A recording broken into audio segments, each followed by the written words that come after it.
जय हिंद, जय माँ भारती।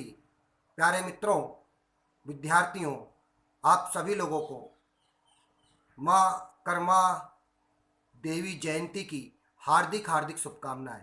बोलिए भक्त माँ कर्मा बाई की जय। आज मैं आप लोगों के लिए भक्त माँ कर्मा बाई की महिमा के बारे में बताना चाहूँगा। मेरे इसी प्रकार के समसामयिक जानकारी यानी जानकारी प्राप्त करने के लिए मेरे साउसर आर्ट्स चैनल को आप लोग सब्सक्राइब करें, लाइक करें, कमेंट्स करें, शेयर करें और अधिक से अधिक लोगों तक जानकारी पहुंचाएं। मात्र मेरे कुछ ही सब्सक्राइबर रह गए हैं। जैसे सब्सक्राइबर पूरे होते हैं तो मैं जल्दी ही लाइव आऊँगा, निःशुल्क बच्चों को पढ़ाऊँगा, यही मेरी अपेक्षा है। तो मेरी इस विनती है, विनय है आप लोगों से कि इसको अधिक से अधिक लोगों तक पहुँचाएँ ताकि सभी लोगों को निःशुल्क क्लासेस प्राप्त होती रहे। मेरे वीडियो को आप लोग अंत तक अवश्य देखें ताकि आपको पूर्ण जानकारी प्राप्त होती रहे। तो प्रश्न टॉपिक आता है कि माँ कर्मा देवी की क्या महिमा है। तो माँ कर्मा देवी की महिमा एक अपरंपार है। इनकी महिमा के बारे में एक बार कहा जाता है कि एक बार नरवर के राजा के जो हाथी था, उस हाथी को त्वचा रोग हो गया था। त्वचा रोग हो गया था, वो भाई दिक्कत आ गई थी। तो वहाँ के जब वेद को बुलाया गया तो वेद से पूछा गया नरवर के राजा ने कि भाई ये हाथी किस प्रकार से ठीक होगा, कैसे ठीक होगा। तो उन्होंने कि महाराज, ये हाथी जब भी ठीक होगा जब इसको आप तेल से नहलाना पड़ेगा। ये भी तेल से नहाएगा, इसका तेल लगेगा शरीर में, जब जाके इसके त्वचा रोग समाप्त होगा।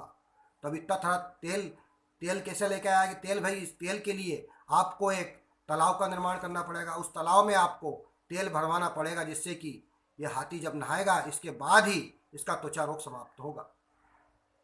ये बात जब राजा को मालूम पड़ती, राजा मंत्रीगणों से चर्चा करते हैं, विचार विमर्श करते हैं और कहते हैं कि भाई इस नरवर शहर में जितने भी तेली हैं उनसे बोला जाए कि यह कुएं का हम तालाब का निर्माण कर रहे हैं, एक झील का निर्माण कर रहे हैं, इसको आपको कुछ दिनों के पश्चात पूरा तेल से भरना है।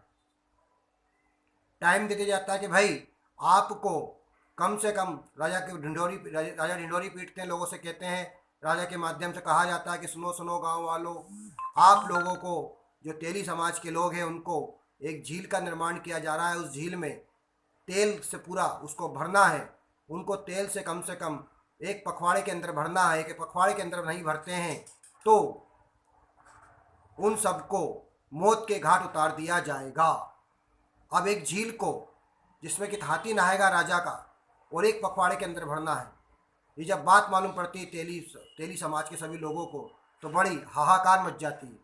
उसी राज्य में माँ कर्मा भी रहती थी। माँ कर्मा की मैंने एक कहानी आपको पहले बता चुका हूँ कि क्या महिमा है उनकी। ठाकुर जी को खुद स्वयं भोजन करने उनके आया करते थे। जब यह बात माँ कर्मा को मालूम पड़ती है तो सब लोग माँ कर्मा के पास जाते हैं, माँ कर्मा से विनती करते कि हे माँ, ये कैसे संभव होगा, कैसे करेंगे, कैसे हो सकता है, इसके बारे में आप हमें इसको राय दीजिए, समझाइए। तो उनने कि राजा अहंकारी है, उसने इस प्रकार का निर्णय लिया है, मैं जल्द ही इसका समाधान अपने आराध्य अपने ठाकुर जी से प्राप्त करूंगी। माँ कर्मा ठाकुर जी की तपस्या करने लग जाती है, आराधना करने लग जाती है, उनको बनाने लग जाती है, उनको बोलती है कि आज मेरी लाज रख लो भगवान, आज मेरे पास फिर विपदा आन पड़ी है, आज हम लोगों पर, सब तेली समाज पर, साहू समाज पर। उसी समय ठाकुर जी आते हैं और बोलते हैं, हे बिटिया रानी, क्या तकलीफ है, क्या परेशानी है आपको, क्या समस्या आन पड़ी है। कि हे भगवान, हे ठाकुर जी, हे कान्हा, मेरे सामने इस प्रकार की समस्या आन पड़ी है। तो वो एक घड़ा उसको देके जाते हैं, एक छोटा सा कलश उसको देके जाते हैं कि कलश ले जा, और जो राजा ने बोला जिस झील बनाया उस झील में इसको उंडेल लेना तो पूरा तेल से भरा जाएगा। जब तक उसको उंडेलेगी तब तक तेल इसमें निकलता रहेगा। माँ कर्मा देवी उस कलश को ले लेती हैं, सुबह पहरी जाती हैं, राजा से बोल देती हैं। राजा के पास खबर पहुंच जाती है कि भाई कल तेल से आपकी झील भराएगी। राजा कहता है ठीक है। कल झील पर माँ कर्मा उस घड़े को लेके पहुँचती है, उस कलश को लेके पहुँचती है और कलश को ऐसे ही उंडेलती है, जैसे नीचे करती है तो उसमें तेल की धारा, भयंकर धारा निकलना प्रारंभ हो जाती है और कुछ ही समय में वह पूरा झील व तालाब पूरा भरा जाता है।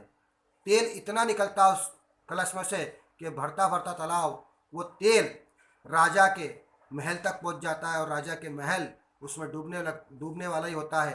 तब राजा विनती कर लेकर आता है, खड़ा हो जाता है माँ के सामने कि हे माँ, हमसे गलती हो गई, हमें क्षमा कीजिए, हमें माफ़ कीजिए।